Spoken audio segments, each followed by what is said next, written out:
Tato talo. Le atua mamana e. O lava o le atua malo. O lau fio lava o le atua o le lofa, ma le lofa muti vale lava lau fio. O lava o le atua o lofa vai ai le nei atu nuu le li e. Mato whafte tele le atua i lo lofa ma lo wanga le lei. O e te manuia mai tai o lo tunu o wa lava lana fono usu nei aso le li e. Whafte tele lo kule wha soifua lo lato soifua. O e mai ai le nei aso fau, ma le ola fau, ma le malosi fau. O mato pene ai i le maota o le tunu le li e whafte tele lava le li. Iei taimi mai tuaso e matangitonga ina ai le mato folaunga. A o malawana e o mahilo mato utua. E o ngā fo ilu tau e lui nai lo mato fatu tua. Malo mato tonu ato toa i ato o heleli e. Whaftik tele te mai te leo tu lafo ina. I mato uma e mesi o tai lo tunu. O wa lava lo mato bala uina leli e. Mato talo leli e mo lo mato fon tanga ne aso soso ni mai. Wa fo ni mea le o i helo mato i loa mo lo mato silfia.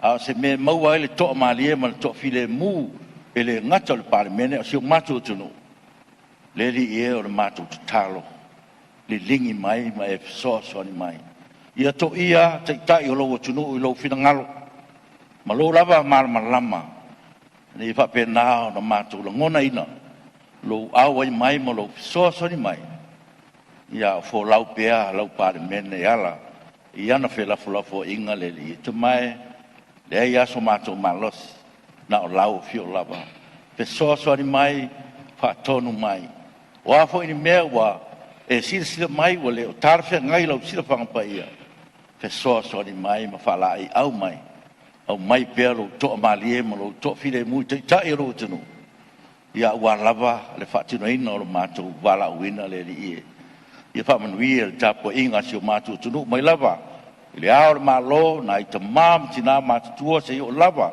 na ia matou fana witi ia me se foi lau o foi ngalong tofi i le tunu o lo talo mo le manuia o le tunu mo le parlemene i le ngato samo nei o tunu i papo matou talo le lia ia lau fa ma fananga ia pelo le file mu o latou loto mo fa mo ia ma latou tapo ia faiva tai o lo tunu mo lau parlemene le ia o nei aso i lo tunu uleli e ia lo wanga le ma lo fa manuia le fafo mo le fale lo tunu i ne yaso mo se au le e mato talo le e ma le loto maulalo le ai lava so mato ato to le yang sala foi mato e le tonu foi me mato te faia le e mato talo ma le loto maulalo te mai fa pare mai ma e fa mangalo le fonga la pare mene e ala lava Yesu Keriso lo mato li mo mato faola amen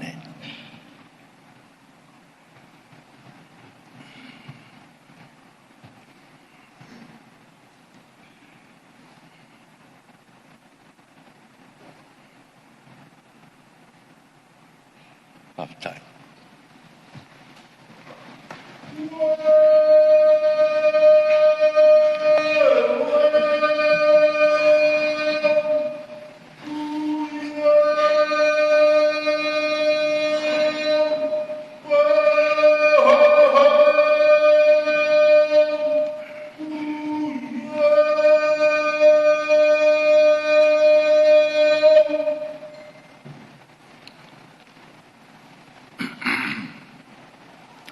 te pasisilatu a am taria nei tau manga le fono ao fai tu la fono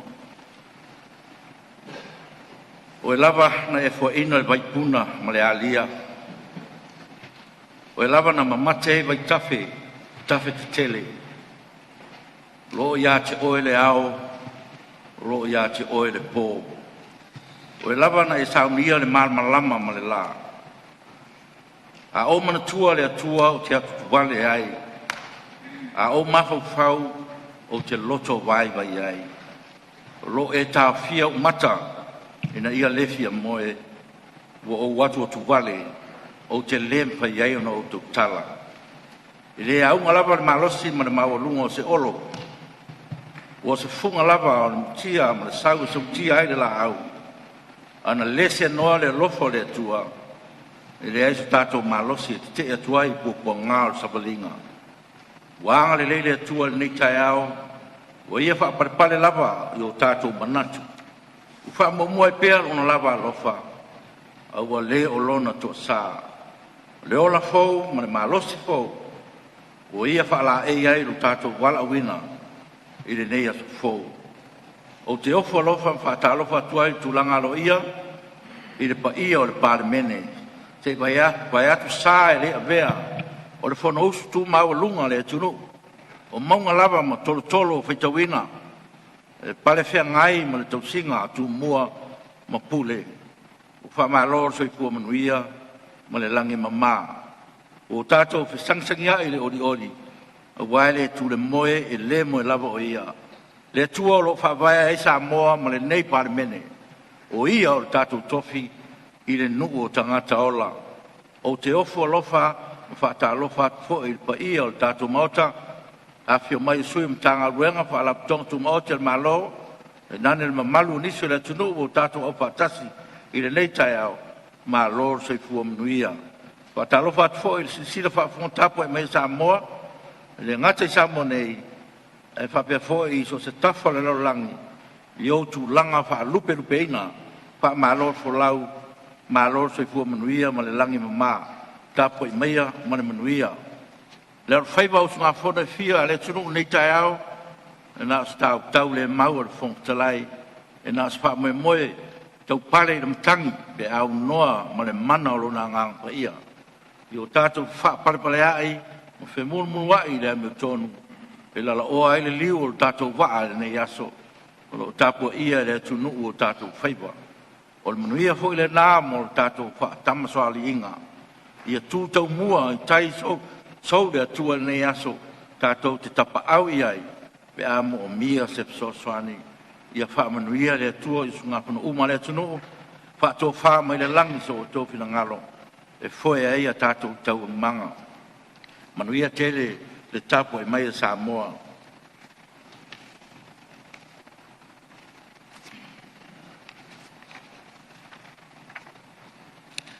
ua o fa manino le sfono nafi se tali manino le fa mo le lafo ni su kapineta le siringi ai le fon talai lo talio le lafo o le alau le liu ia le par mene tai nei le la se nganga ia tau nei fa pea o te sori ai le alo ia o le par mene lo lava tiute ia tau si le mamalu le fono le tunu e toi fa manino si vala lea wa ftongi ai va soi o tua oi fina ngalo le tato fo launga fa pale mene le nei vai tau o iei fo le fai te tenga ia tau i ni mta upu male ale e fai tete no fai iei se fai unga o manatu i lava ina ia alo fia ni tua inga e fa sanga mai i la tea umal tau singa o no foa ai le lei peo na o mai lungo le pale mene e a watu ai le fai unga le lava se nganga ia tau e fa lafi se mta upu lei foi se isi fono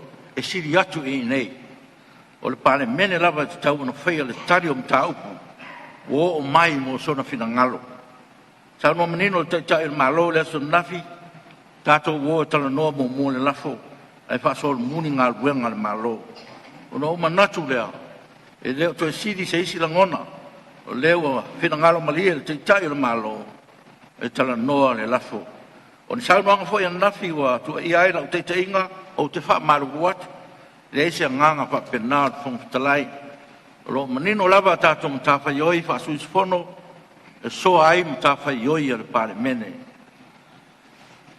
ia e leo se mtau pu mo mi stato fila fo inga ai manino le fa fong tapo mai al pale mene ma le tuno so foi o tato waso na nafi tolu la forza is fono al parmene mo le tu malo palota o nga fo monga numero 3 o te tapala o fionga sus fono mo nga fo monga numero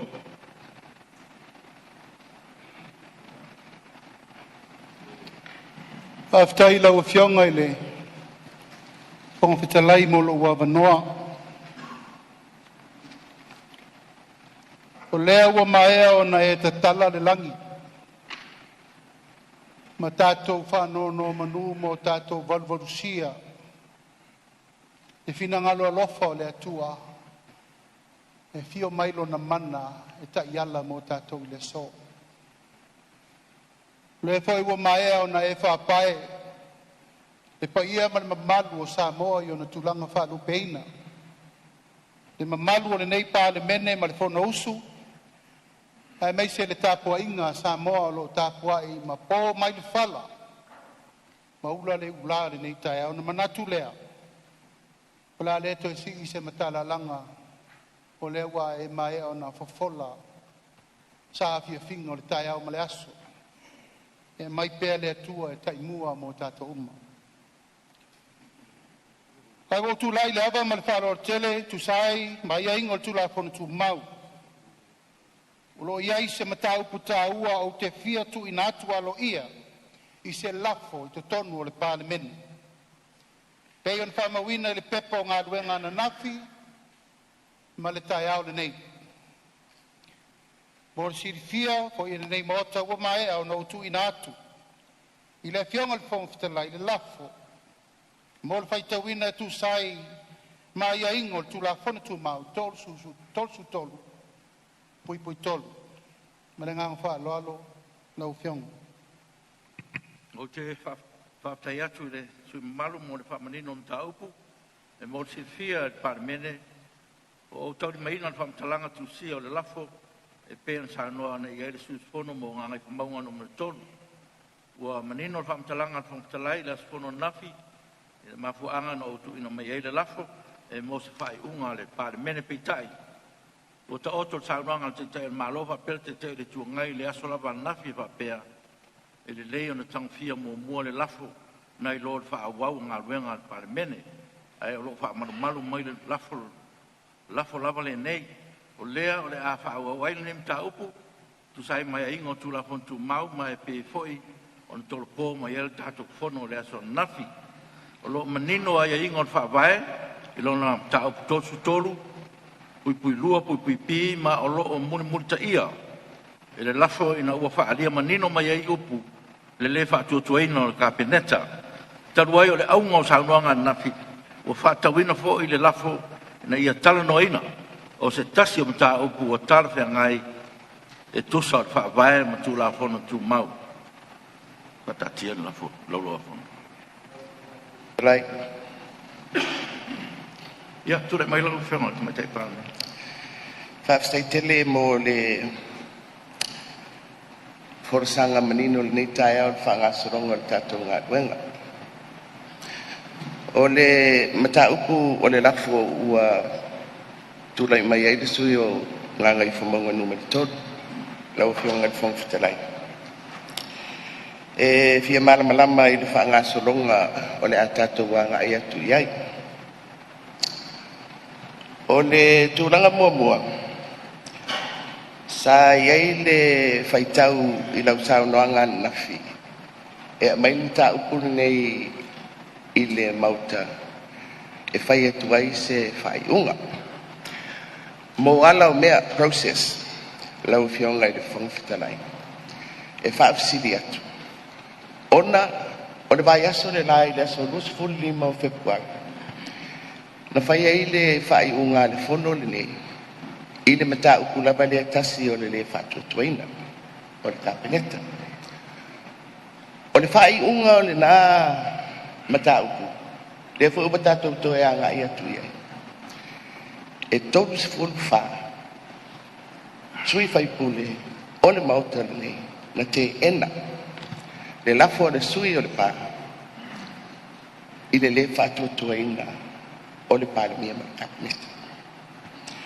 Le winga la lo whamtaranga la whionga le whongwhitalai. O se mata upu le nei, ua whai i le whai unga al mauta. O le whesili la, i le tai au le nei, i ala o mea, lau whionga. Pe le ala ngā tatau, ona toe au mai le whesili, i le mauta le nei. Pe tala whea ngai, le toe whaulu whale mai, o le lafo lea, e ilo ina e le mauta. awa o le ua taatia se faaiʻuga manino i le vaiaso le la e 34 sui faipule o le maota lenei ua latou faatuatuaina le palemia ma le kabineta o le faafesili lenā i lau fioga i le fogitalai i le ala o mea ona o se mataupu ua uma ona iloiloina i le palemene mai lē mamau atu foʻi faasolosolo atu le mataupu se manua maua lou avanoa lau fioga i le fogitalai afai o le ai ai se finagalo o le mauta e talia le toe au mai o le lafo i ona tatou faasolo loa lea i le tino o le lafo e pei ona tulai mai ai le fioga i le sui o gaga i famauga mai o te fia malamalama ai lau fioga i le fogitalai ia tatou ulufale mai i le mauta lenei taea o le ai ai tusi a le taʻitaʻi o le ituagai ia ma le tusi a le fioga i le sui o gaga i famauga numere 3 o loo faapea mai ai o loo fai se fetusiaʻiga e uiga i le faaupuga o le lafo ina ia taumafai ai e tuufatasi a faapea ua lagolago atu e le ituagai le lafo ua faatū mai i ona tufatasi lea ia lau fioga le fogitalai o le tusi lea a le taʻitaʻi o le ituagai ia malia ia seʻi faitau atu faapeletania. With that in mind, we have considered the fast motion and have attached amendments to strengthen the said motion and as a condition for our support of the fast motion. Tusi lea taʻitaʻi o le ituagai. O le whaelinga tusi ana nafi, e le fionga i le sui o nganga i whamanga. O lo whapea mai le parakalafa tolu. I have considered the amendment as proposed by HRPP and have decided to accept their proposed amendments to my motion of no confidence, subject to some further minor changes to those amendments. Ina ia manino le mauta i le tino le lafo lea ua toe au mai faamolemole lau fionga i le fogitalai pe iai se faamalamalamaga i le taunuuga o fetusiaʻiga ia ma le atagia ai i le lafo ua faataatia aloaʻia i totonu le mauta au tatou mataupu muamua i le alo mea e fesili atu ai i lau fionga pe le alaga tatau ona mai pea le fesili pe tatau ona toe au mai le mataupu lea pe leai ona ua mai ana fai e le tatou faaiʻuga i le vaiaso mavae ma loo faaloa lava malo faafetai saunua i lau fioga le taʻitaʻi o le malo o lea foʻi ua maua le finagalo o lau fioga i le palemia e tusa o le tatou mataupu ma e o le agaga lea na folosia atu o le fogafitalai ma le tulaga o le nei mataupu i le taliaina o le lafo a le sui o gaga i famauga numero 3 ia atonu lea ua uma ona ua faamanino atu i lau folosaga ia mafuaaga ma tulaga uma e pe ona iai e talu ai ia o lo tulaʻi mai lava le taʻitaʻi o le malo e finauina pea le tatau ona teena loo taliaina o le lafo i le sui fono mo gaga i famauga numero 3 ia e le augatā foʻi lona foa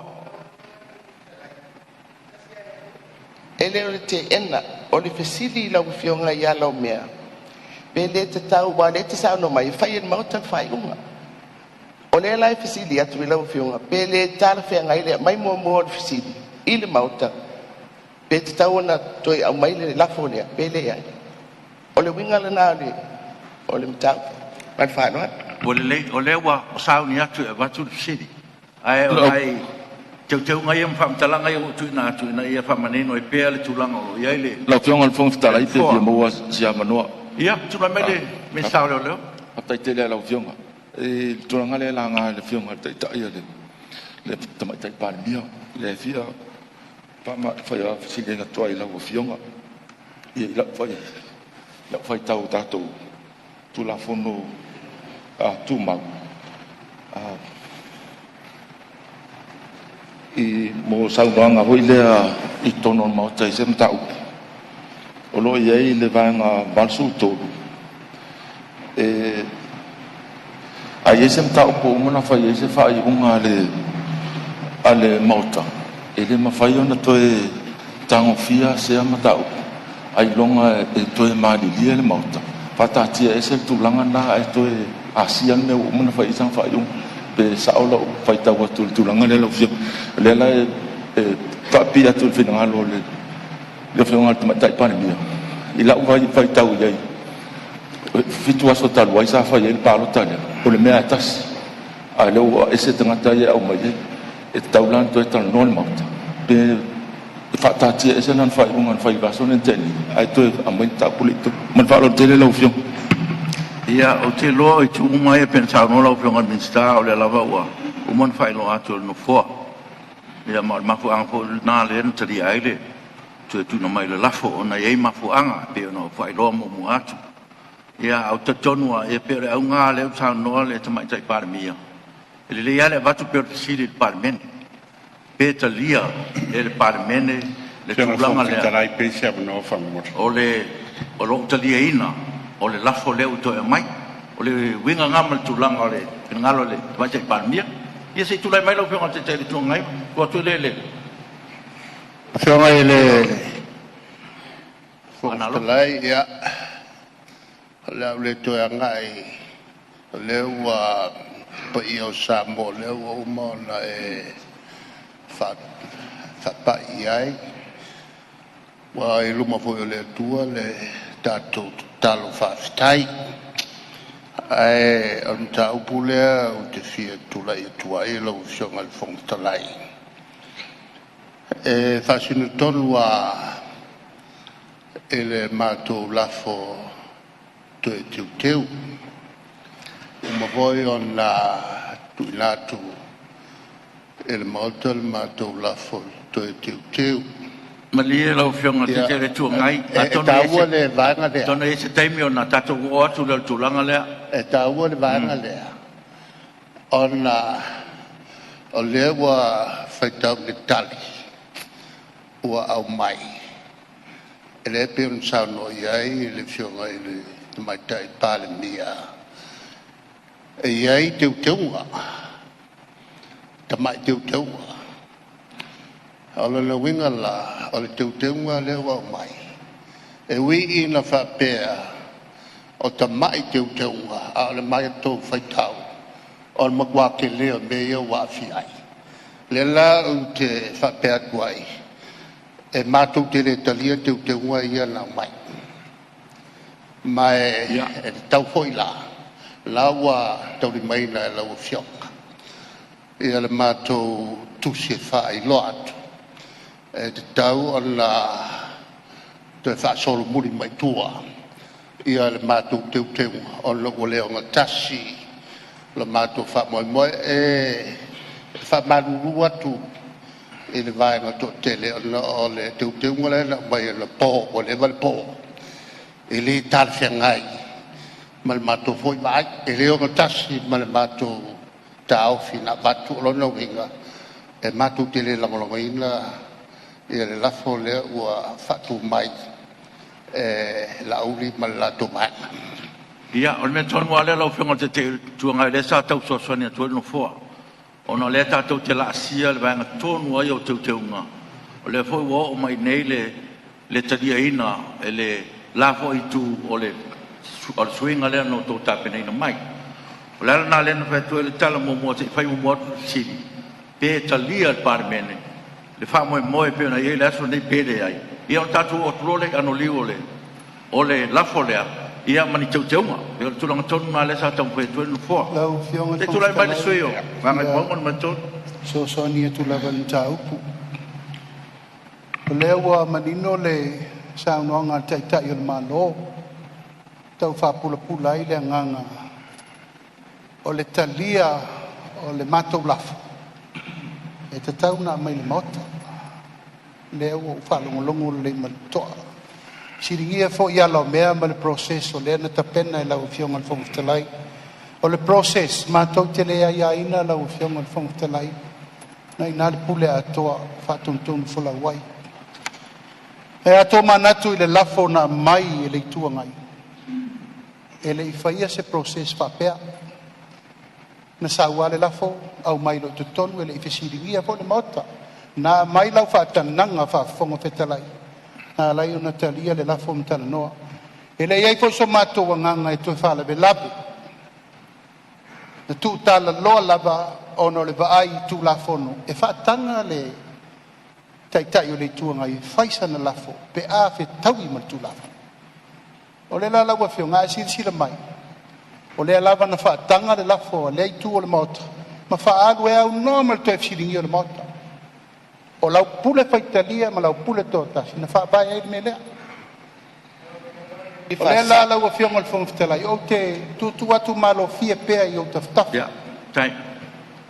o te tu atu ma lau nganga whaalo alo nai nā ai whapea a alu alu lava ai le ma whai ia nai nare tō wha mai le fisiri mai le fisiri mauta pe whatau nu ai wha umatu pela utala i me lea na sao noa iai point of order lau fionga te tai o le tua ngai o na po na tātou whetu na i ai lava i tū langa o teu teu ngai ia na tau sao noa mai ai o tātou teu teu ngā uma ma tātou whātua whala inga tā pena e lo ia Lau pionga te whangwhitarai. e leo se mea e tau mawhai o na O le me fi whasa. whetu na i se te Malia lau whionga le siunga ngai mo lon tolu se tuat pela no le tuai tai pa mi fa o mai lau sa no ia tu mai lau O te tula e tu mat whaalo alo. I le tule sao no mai e sui o ngangai whamau e tolu. I le whapea. O le awa no tutusa e mai e lafu. E na whai le lafu. Al sui o le pā, o te tai o le tuangai. Tau fo intu le awa noa e mai e le lafu. Ale fionga le sui le sāpua. Tasi lona lau fionga le whangwhitarai. E ese ai. O le lafu le o mai nei. A ua uma o na whai le whai unga. Ale parliament. That's the difference. E le whapea whaitana noa. Le ai ua au mai. Le fta aton vai aso. Aso rua vai aso la. Na whai ai le whai unga. Tutua i lunga. Le au mumuia. Whamai whatuatua ina au ma le kabineta. O le esensenga na o le whauru whale mai o le lafo mua ma le lafo lona rua lea.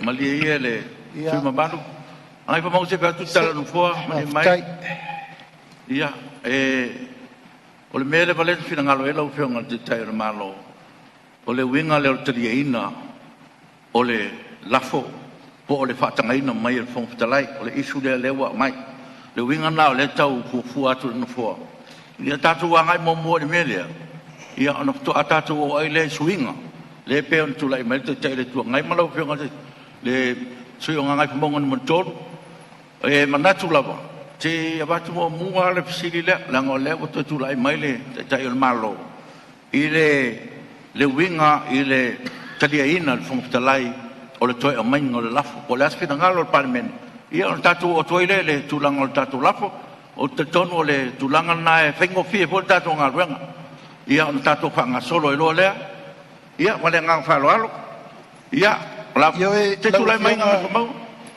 ina ia manino lava le wha moe langa le sa tu lai mai le teitai o le itua ngai e winga le lato lafo langa le la tatu tara no le talia ma le talia o le lafo na fai le wha iunga ana po i le toi le wha pe mai o le itua ngai wa iai e lato teu ngai le talia le mesa mato tusi iai o le mato tala na fai wha ai loa i le fafonga feta lai lo tau fina ngalo o le al me tau te wha ai loa iai o mato va e le ia se nga o le mato manatua tu mato fina ngalo e au ngā tasi na mato wha pelea o mato talia le mele usa no mai ai tai o le itua ngai whai o lea o le ar wha upunga lo ia ma le fesuia inga o wha upunga a tasi al eunga o le wha tuatua ina le malo o le mena o mana o aile ia mai le fesita ina ia sila fia le itua ngai o le ua mato talia le tūlanga lea, il mesa sa no mai mo mua. Ala usianga le fonta. Ia tulai mai le tai le tuanga. Le saunanga sui. Utali le ai e mukua ke le senga. O teunga na mai. Ato me le sila fia utona o fumumu. O le mele na o mai. E mukua ke le ale senga mal matu lafo. O le whapupunga la. Matu teunga. Lau fionga, o le ua mātou whai atu. Tātou fo i le tau lafo mōmua, le toi teunga mōmua. Pātātia mai pēr whapeo lo tau whinangalo lea tau te lea ta lia teu teunga na mātou o vatua. E ala i teu teunga na tau mai. Ian tātou ave whātasi lea. Ea on whāsisi langa nā mal whālalo.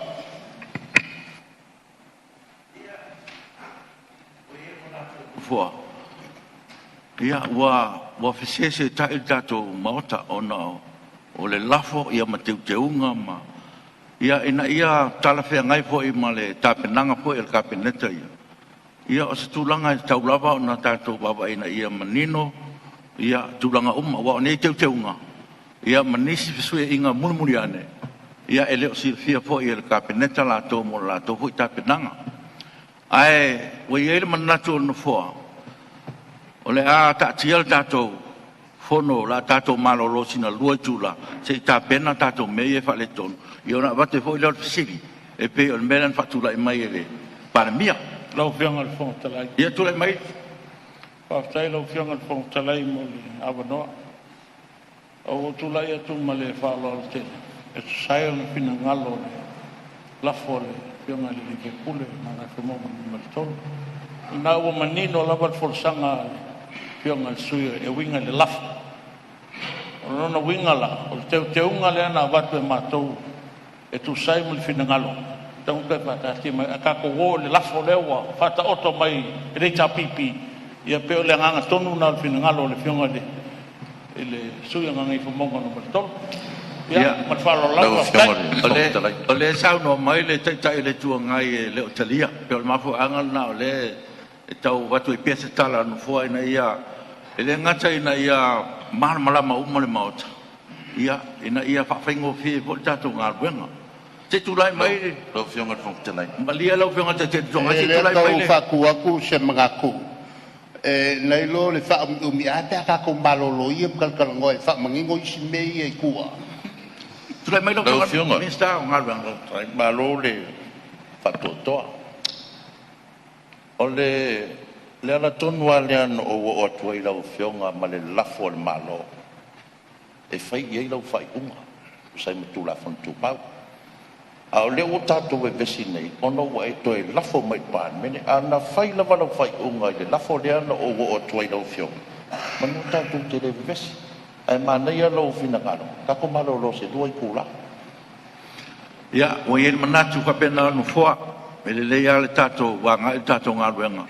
Ia o manino i tu umai a pia nwhaari e tōna maota. Ia na tātou tua te riu mai lea. Se isi lua i tū la. Ia o iei se isi suinga o tātou ngā ruenga. O le apatati ese ngā ruenga le puna wao mo le lua i tū la.